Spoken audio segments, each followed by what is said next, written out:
שלום, שמי מרדכי, הבעלים של חברת ירוק. אנחנו פיתחנו והמצאנו פטנט עולמי, סוכה מתנפחת. הסוכה מתנפחת ב-46 שניות, משקלה כ-40 קילו, היא מגיעה במזוודה טרולי, שיש אפשרות לקפל אותה וגם לצאת עם זה כאוהל לטיול.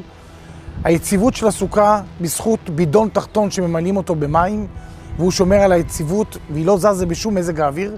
היא מגיעה במידות של 3-2, 3-3, 3-4 ו-3-5. יש אפשרות לאחסן אותה בצורה מאוד מהירה. הכשרות שלה בד"ץ, ואנחנו שמחים להיות הראשונים למהפכה העולמית שסוכה מתנפחת, שתגרום לכל יהודי לקיים מצווה בארץ ובעולם. שיהיה לנו חג שמח.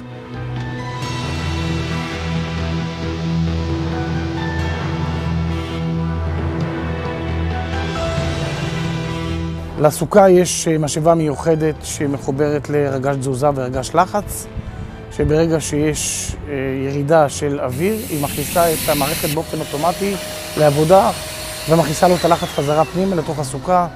אין צורך לגוע בזה, גם כשנופל חג ביום טוב, הסוכה עובדת באופן עצמאי ולא צריך לנפח אותה.